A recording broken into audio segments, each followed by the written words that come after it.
Hello, welcome to AT&T ThreatTraq for August 30th, 2016. This program provides network security highlights, discussion, and countermeasures for cyber threats. We're joined today on the phone and webcam by Jim Clausing. Hey Jim, how's it going today? Going well. Looking forward to the long weekend. Yes. Some vacation. Right, Labor Day weekend coming up. Good point. And joining me on the couch here is Manny Ortiz. Hi Manny, how's it going? Pretty good. Good. And I'll have to, I haven't been here. I know you've been kind of filling in a lot of spots, and I know Jim has as well. I haven't been here, I don't think, for 2 or 3 weeks now due to other things going on. So it's good to be back in the saddle again. And first out of the gate is a story I wanted to talk about really quickly.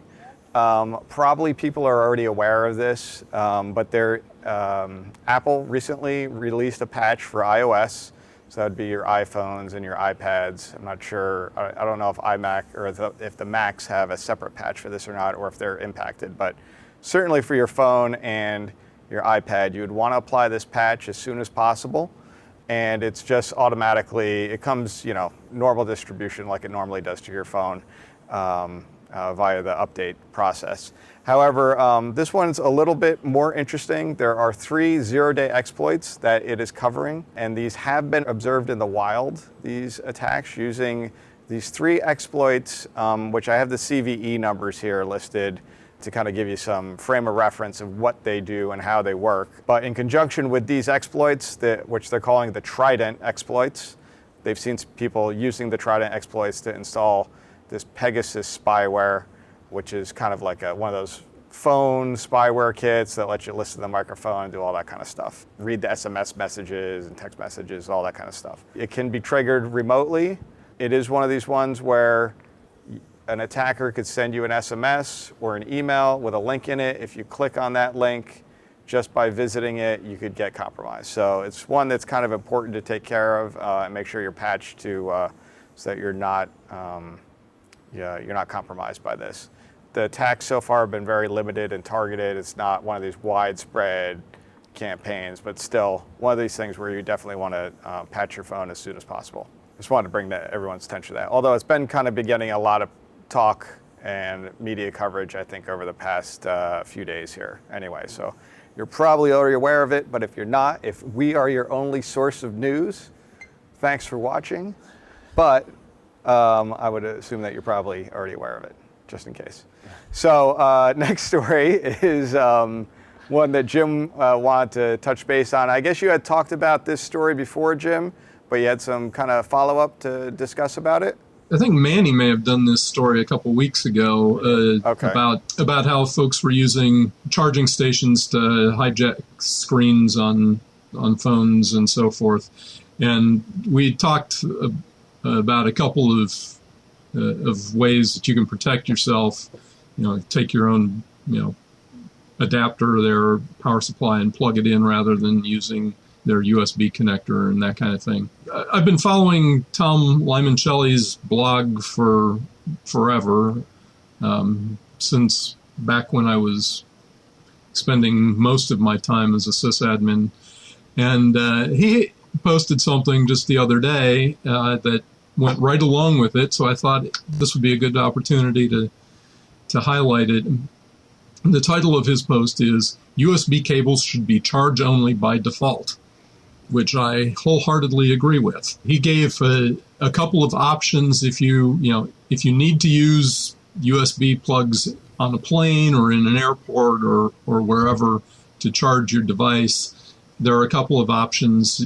You can actually buy cables that are charge only, USB cables that are charge only that do not pass any data. And he's got some links for those. I had mentioned at the time that you can get these little dongles that you can stick in between that will block any data connection.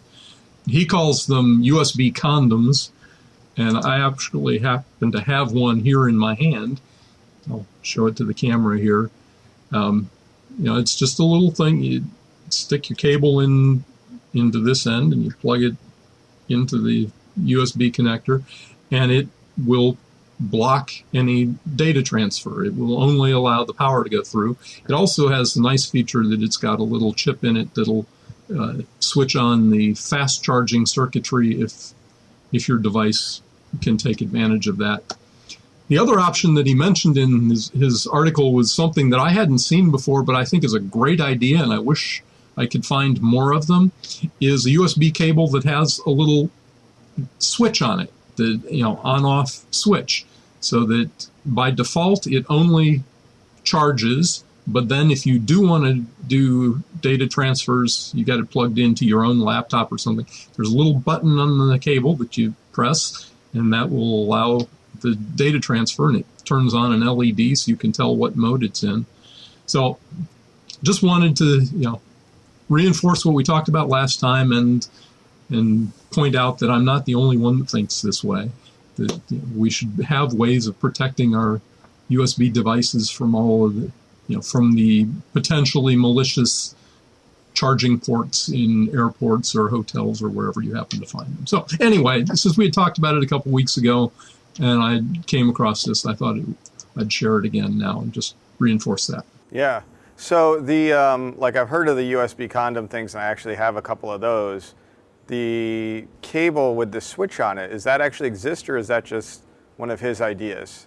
I wasn't. No, they actually exist. He's got a link to Amazon to one that is micro USB on the other end. Now, I'm not sure if they exist in Lightning or USB-C.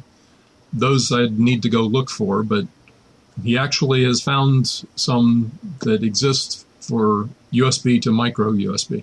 All right, cool. I've always been I never use any of those charging stations. Even with my passive USB condom, I'm still just paranoid, because it just seems like it's too suspicious for me. I know in a pinch, especially in airports and places, a lot of people need to charge. So it's one of those things where when you are in a pickle and you need to get your phone battery back up again, you do want to do it safely. So this is good advice. Yeah, I think I would still be a little, even with that idea, which I think is a good idea, to have a cable that allows you to actually switch between modes. I think I'd still be a little paranoid about leaving it on the data switch well, side all the time, or forgetting when you first go to plug it in, you forget to switch it on, or or you don't realize which mode it's actually in when you go to push it in. Plus, when you're looking at the cable itself, those kind of cables would be hard to like. If you looked at that one, you'd think, oh, I can't use this one because this has got this has got all the pins in it. So looking at it won't tell you the difference between the cables. The condom, you can just see the power leads are the only things that are available, right? Yeah. So good point. But either way you want to go, you should have some protection to have something that only allows the power leads to go through on your USB, because if you do allow data access, in theory, that really gives a much more privileged level of access to whatever you're plugging the other side into, to your phone or your iPad or whatever other device that you're plugging in there. So they, in theory, could drop malware or other types of things on there potentially. Yep. So something you want to be, careful about. Most people, most places you go aren't going to do that, but you never know. It's like the same thing like when you walk up to an ATM. You want to look at the ATM and say, hey, has anybody done anything fishy to this thing that's going to start capturing my, it's got a card reader that's going to passively capture my card as I slide it in, or a keypad thing overlaid on there. So in this day and age, you have to be a little bit paranoid, but just don't get too crazy, I guess, is my advice. Next story is one that you're looking at, Manny, and it's about how to break into hardened servers. I guess there was a competition that some vendor had put out. What's this one about? Yeah, so this one was really interesting, and it was a little bit different. A lot of us that work in this field always find these types of stories fascinating, where you can find out how somebody else solved a particular problem or challenge in this case. Right. And in this case, as you said, it was a hardened server that this company, Inversoft, had put up there. So this company basically put out a challenge and basically said, hey, look, we the one thing that the Inversoft does is they actually produced, and you can actually go out and we'll have links to that, but it's basically a guide on how to best harden your server. Okay. You know, so best practices on what you should do. Right. If you've Here's got our guide. This right. is what we say. You do this, your server should be secure. You should be secure, or as secure as you possibly can make it. You know, obviously nothing's fully secure, but this will get you to a point, and then at that point you have to follow your normal patching procedures. But it's a pretty good read that takes you through like tons of different hardening. Facts on doing that stuff. So they produced this basically a white paper, and then basically what they wanted to do was to sort of prove out that what they're telling you is gospel. They basically took a server and they hardened it using their own guide. Put it out on the internet, and basically called it hackthis.inversoft.com. It's basically a Linode host. Okay. Linode host, which is a they're like a web hosting company. Right? Yep. A web hosting Very company. Popular one. So they create this hardened host, put it out there. Obviously call it hack this, and then invite basically the world to say, hey, look. Try to break into this thing. Try to break into this box. And the prize, if you can prove that you've broken into this box, is a nice MacBook. Oh, okay. So, good incentive to and obviously we all know that a lot of boxes that sit out on the internet, you don't even need to have the incentive to actually have people start to breaking into it, right? Right. That's what we talk about all the time. So this particular, so they basically put it out there. So this basically this run through, this story runs through their process. What their walkthrough of how they approach. How do they approach breaking into this box, right? Knowing that this company is out there saying we've got a hardened box out there, a proven hardened box out there. What can you do? So they basically, tested a lot of things. So they saw that there was the SSH via public keys was done. There were no ports open on the box other than HTTP and HTTPS. Right. Their first thing that they tried was the cross-site scripting payloads, but found it wasn't a viable vector. And besides that, they realized that even if it was something that they could use, that it would only allow them to read the other users' data.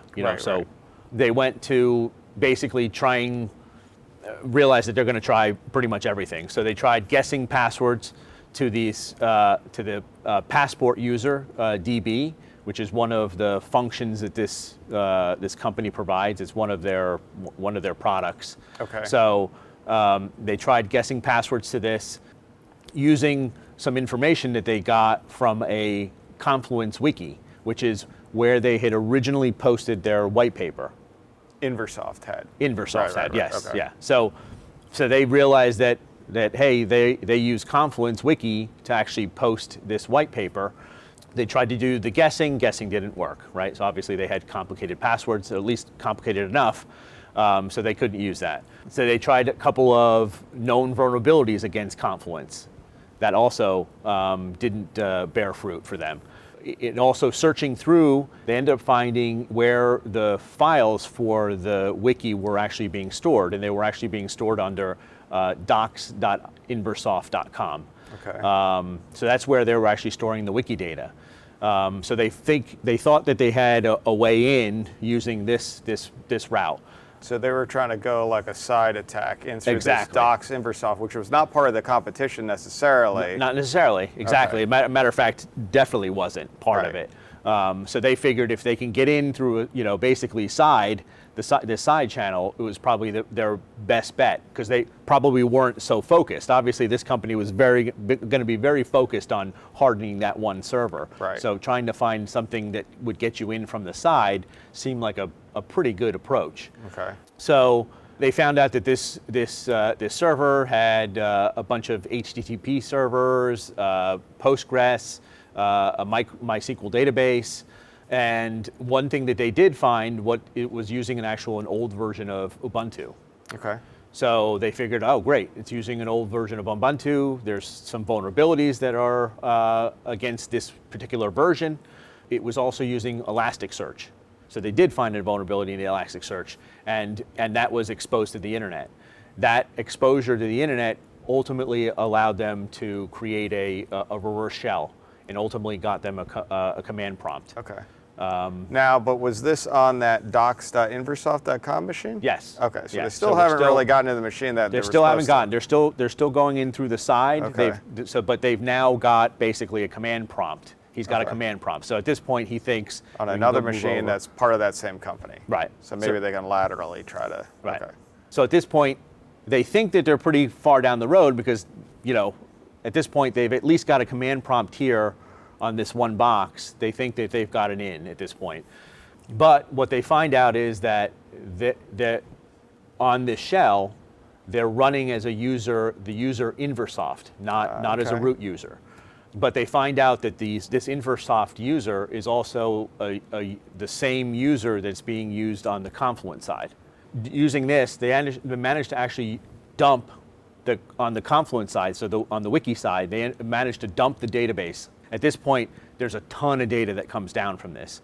So they basically go into that he called a couple of friends in, as you probably pouring through it. Yeah. And everybody started pouring through all the data, right? Trying to find if they had leaked any kind of username and passwords within this data.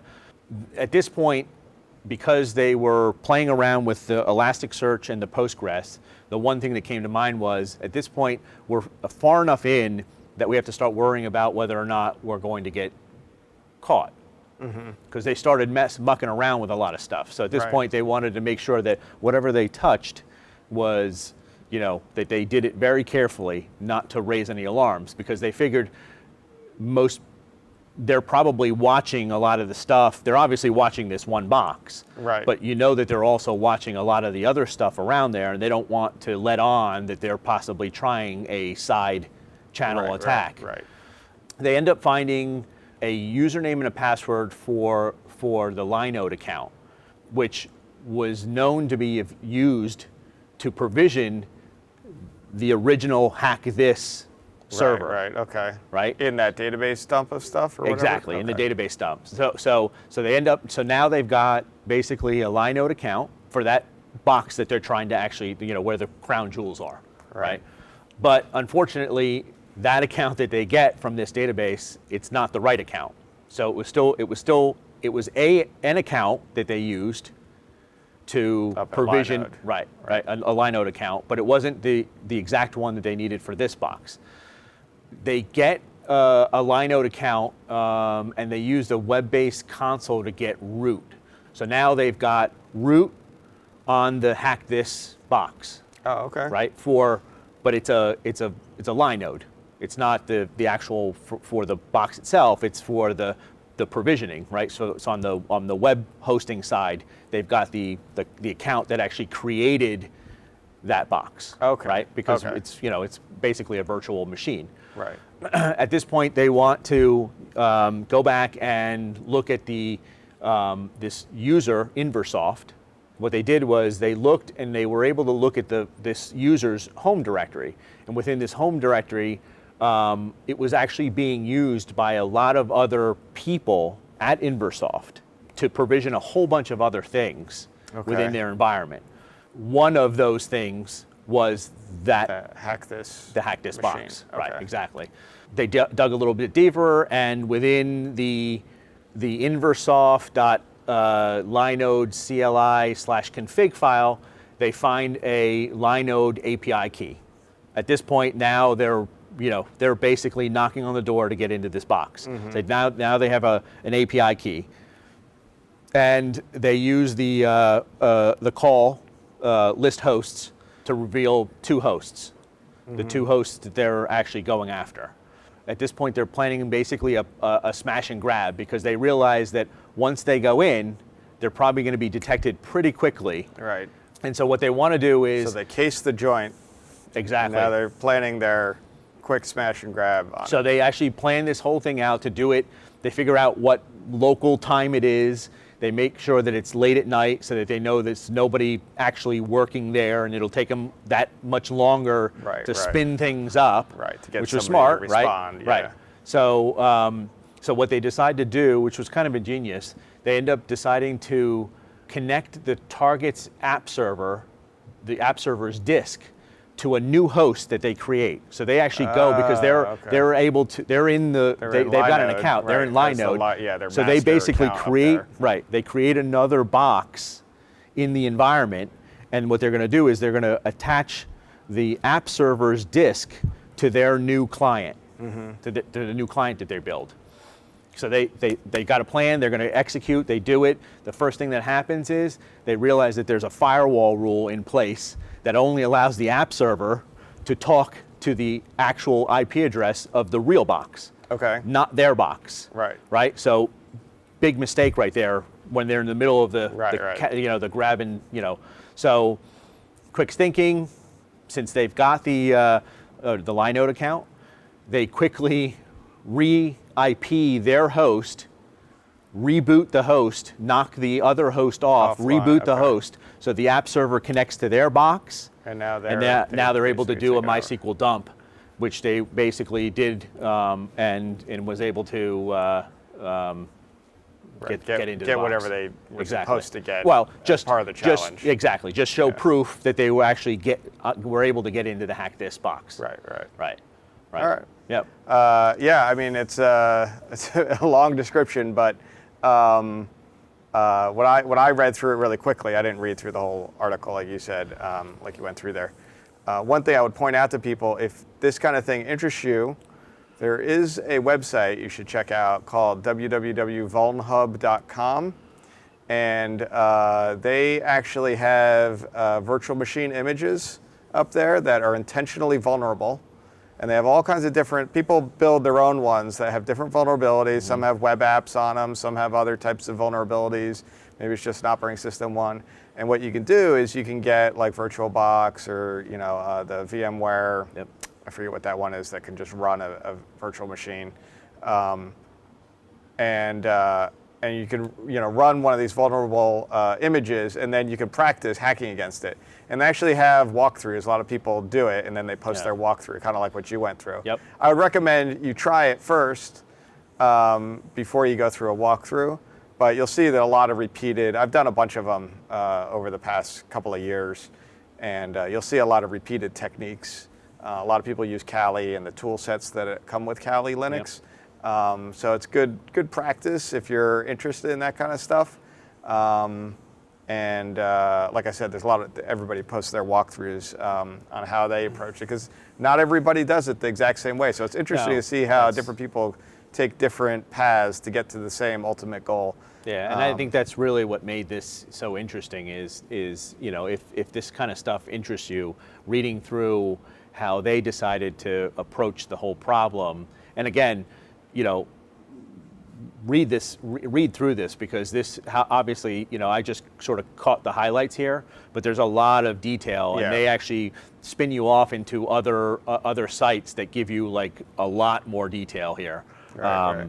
And again, back to the beginning of this story, the paper that they put out about the hardening paper, it's also a good read too. It's a pretty I'm sure extensive. The paper was good, but what they needed to do was apply it to their docs.inversoft.com machine, they only applied it to the ones that they're trying to protect, but not their entire. So I guess the lesson to be learned here is you really need to do that everywhere, not just on the single ones you want to protect, because if somebody can get one machine, they can laterally move around if they're clever enough, as an attacker. So great point.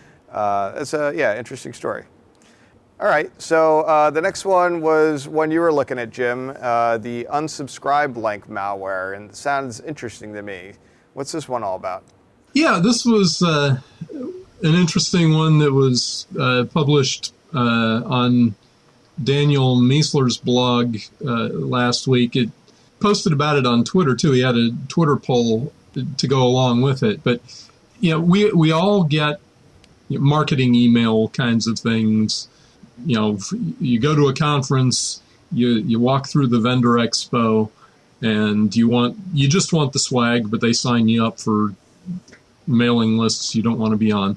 And you get back and you get all this email, and what's one of the first things you do? Well, you go try to unsubscribe from this email that you got subscribed to because you went to the conference. Daniel's evil idea here was, how about if we fake some marketing email and we put the malware at the unsubscribe link? We're always telling people don't click on links in email, but when you get these marketing emails, do you click on the unsubscribe links? He did his little Twitter poll and discovered that even among InfoSec type people, 35% said yes, they would click the unsubscribe link constantly, always.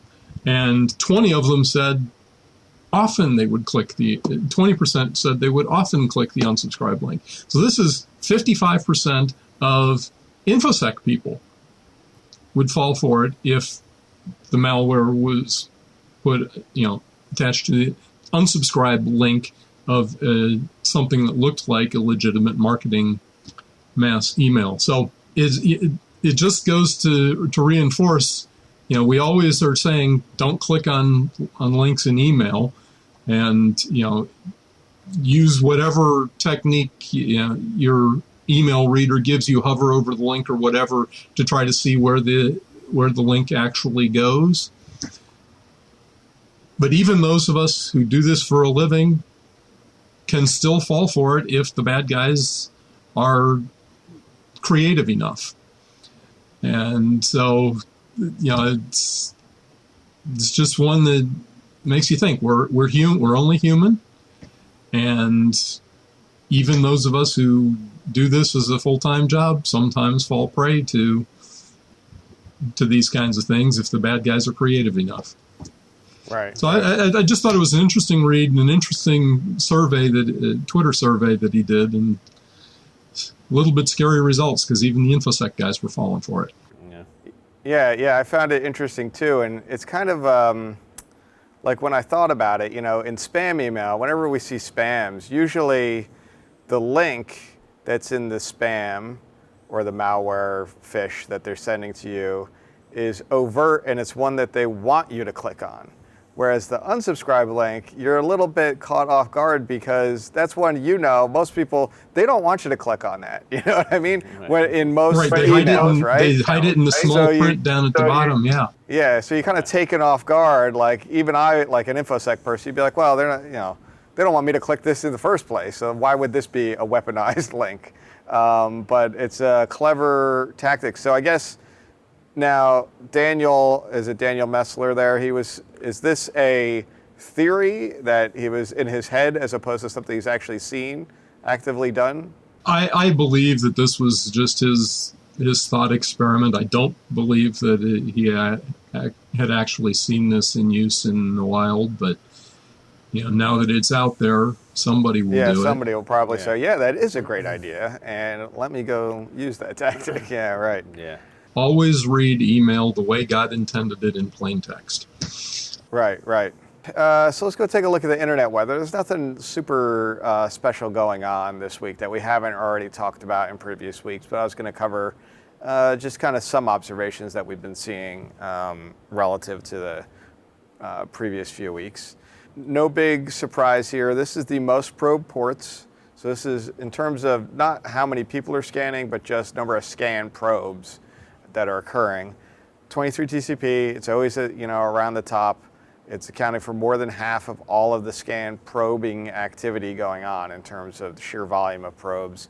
Otherwise in here, the ones that I would probably call standout ones, you got your SSH, we have our Netis router, 53413 UDP, we'll look at a chart on that as well. 80 TCP, web-based stuff, 3389, TCP is your remote desktop protocol. 1911 is your Tritium Niagara Fox or Tritium Fox Niagara building automation. This is probably benign for the most part. I shouldn't say benign. It's researchers that are looking for this, but there is some out there. I don't know if it's out there and it's got easy to guess passwords on them or whatever, but there are some of these building automation ones that are exposed to the internet, and people should be aware of that.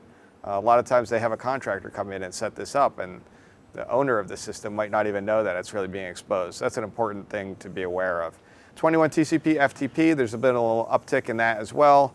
445 TCP is your Windows file sharing related SMB.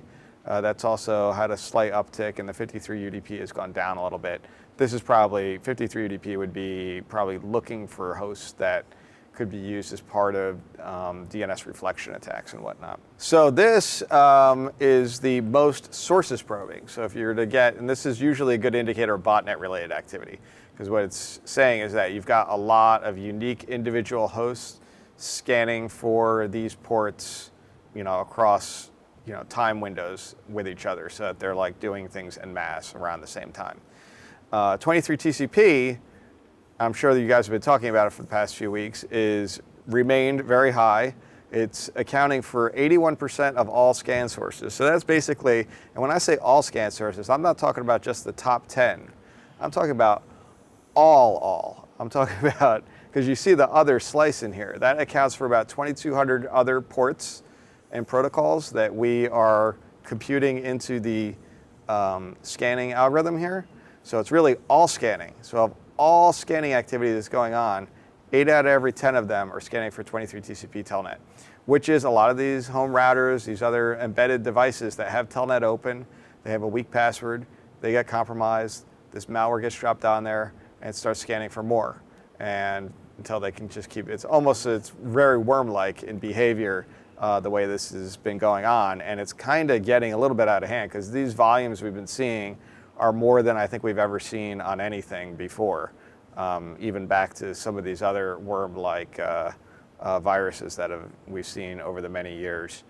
So 23 TCP, trying to see what else is in here that's important. Some of these like BitTorrent is probably not really security relevant. It's probably not that they're trying to scan or trying to compromise. They're just trying to find each other on the BitTorrent network. 53413 UDP Netis router, we're going to take a look at that. This 4028 TCP, we've seen it stay in this chart here. I don't know if we've actually ever really positively confirmed what it's related to, although the Light Hydra botnet, which is related to some of this 23 TCP scanning, it's one of the families of malware that that gets dropped on these devices that, or a variant of a family of that malware. They were using 4028 TCP as part of a C2 mechanism, I think, at some point. I don't know that we've really ever confirmed that that's what's really going on here. But in any event, I think we've mentioned that before. And then down here, 22 TCP SSH is always scanned for as well. So let's take a quick look at 23 TCP activity. And I actually have kind of two charts here. So this is 6 weeks or so ago, the last time I hosted, I grabbed a chart of this, which shows a year-long kind of chart. And at the time I had mentioned, okay, we have the baseline kind of activity here that you see for the whole previous year. And then within the past, like starting around May or June timeframe, early June, it really went up. So we went from having, a baseline of maybe like 200 million scan flows per hour on 23 TCP, that's the top chart here, to a normal high ranges of a billion, so it's like a 5 times factor increase here that it went up to. And when you look at the scan SIPs, they additionally went from, maybe peaks of around 100,000 scan SIPs, number of sources scanning, up to 250,000, and then up to 300,000, which is a 3 times increase in the number of hosts that we see involved in this scanning activity, which is pretty significant that it so quickly ramped up. So that was 6 weeks ago. When you look at today, and I put a line here to kind of show you where that 6 weeks ago position was, you can see it's even worse than it was when I said we've reached unprecedented new levels of high scanning activity. We're at new high levels that we've never seen before. So now this top chart is showing about 2.2 billion scan flows per hour, where I think I said about a billion or so is where we were at before. So now we've doubled again in terms of just the number of raw scanning. That's why that pie chart is slowly looking like a Pac-Man that's gobbling up, about to close his mouth completely around all the other scanning activity. The number of scan sources, though, has not, it did go up, obviously, like we had talked about, but that has not changed profile as much as the amount of scanning has. So basically what that means is they found, they're almost hit some kind of quiesced state of mass number of machines that they can compromise the people behind this type of activity. And there's probably more than one actor set involved in compromising all these little embedded devices and turning them into bots. But you've got kind of a steady state of those, but they're more aggressively scanning than they had been over the past, I would say, 2-3 weeks here. It's, again, doubled the amount of actual scan flow activity as compared. So interesting, a little troubling. So it's kind of, I'm not going to say, it's not like the internet cannot handle or absorb this amount of activity. I think Brian has done some other charts kind of showing, if you were to look at the internet in general, how much of the internet traffic that we see is scanning activity versus actual just legitimate related activity, And I think it's pretty high. I don't remember what it was. I want to almost say it was like 20% or something is scanning, and then the other 80% is legitimate, which is, it's noise. It's kind of like, your bulk mail that you get, you go to your mailbox, right, and only 2 maybe envelopes are ones you actually really want. And that's kind of what's been going on here. It's useless noise that really doesn't need to exist, but the only reason it does exist because there's a lot of devices out there on the internet that are not well secured, not patched, default passwords, they're getting compromised, they're getting turned into bots, and typically they are at the edge of your home network or your business or your enterprise because they're acting as the router, like your gateway router out to the internet. So we've officially reached the caca level of... Yeah, it's not good. I mean, I'm not going to say the sky's falling, but it's certainly, there's some stuff raining down on us. Yeah. It's not good. And it was, even 6 months ago when we had, 100,000 scan sources per hour, this probably was still the high at that point. It was like 23 TCP. It was probably still the most scanned port, yep, and the most number of scan SIPs. But now we're really getting out of control in terms of how many we're seeing. But there's only so many machines connected to the internet, so eventually all of them will be, no, they're not all going to be doing it. But you know what I mean. It's one of those things, it's increasingly getting worse. Hopefully we don't come back 6 weeks from today and see that this has yet again doubled in the amount of scan volume and the scan SIPs has gone up again. I'm hoping that's not the case. I would like to see this go down, obviously. You've been notified, everybody out there. If you're seeing this activity and you've got some old Linksys router or Aris modem and whatnot, you should see if you can get it patched. Make sure your patches are up to date.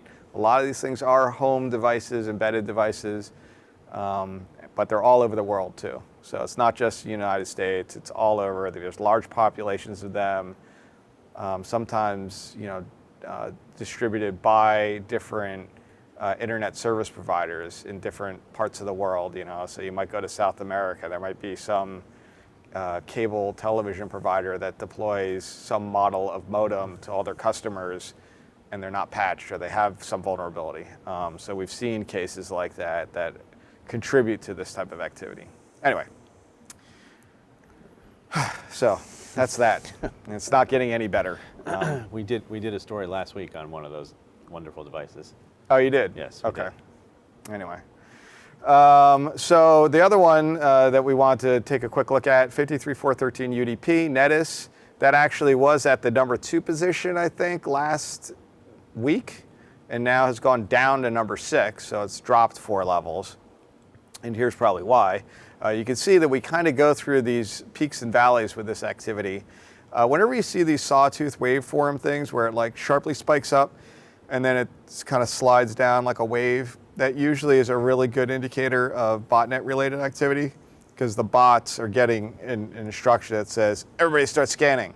And then the ones that have really good network connectivity and bandwidth, they finish sooner than the ones that don't. So the ones that are slower finish, they might all get the same amount that they need to scan, but faster ones finish earlier, slower ones finish slower, and it kind of, you see this degrading pattern there until they're all done, and then they issue another command and they all start again. for another network address block. We're kind of in a valley here. Just as a reminder, this Netis router vulnerability is one of these ones where you can just send this UDP packet that contains basically a little shellcode instruction that says, go FTP down or TFTP download this piece of malware, run it on your machine, and that's how they infect the machine. They can just send a packet if the receiving device is one of these Netis routers and has this vulnerability. He'll honor that packet and he'll say, yeah, I'm going to do whatever you tell me to do, and he goes and does it. So. And you can actually spoof that too. It doesn't look like that many people are actually spoofing it, from what I could tell, the source IPs, but they don't really need to. It just, it's just happening. Anyway, so here's a 180 debut, and we'll see if it's a long-term trend that it's kind of on a down tick here, or if it's going to go back up again. I would suspect, based on history, that somebody's going to kick it up again, because these devices also are ones that, once they become compromised, they're only compromised for as long as the machine is powered up. If it gets reboot, it's clean again. There's this kind of perpetual cycle of infecting, reboot, get clean, get reinfected, reboot, clean, and there's this period of time. Most people's home devices and modems stay online for a long period of time, so they stay infected for a long period of time. But a lot of times they will realize, somebody who gets compromised will be like, boy, my internet is super slow. Right. Oh, let's reboot the let's reboot the router and see if that fixes it. And they do, and they're like, wow, this is much faster now. And they're like, well, why is that? Oh, it must have been clogged up with stuff. Well, no, it's probably you got compromised and your home router was so busy scanning the internet as part of this other activity we talk about that it wasn't able to handle your legitimate traffic to pass through to the internet because it was so busy doing malicious stuff. Anyway, again, you've been notified. This one's kind of below the fold, so it's not on the top 10 chart, but I kind of looked down to see if there's any other interesting ports, in the top 30 range. I did notice that there was kind of a sharp uptick in 3128 TCP, which is Squid proxy. This is probably not for overtly malicious purposes, but people looking for proxies that they can use to anonymize their traffic. We see a lot of this originating and being used out of countries that don't want to allow their citizens to reach all parts of the internet for whatever reason, so they have to find proxies around the world that they can use to proxy their traffic and reach sites that they might otherwise be blocked from being able to reach.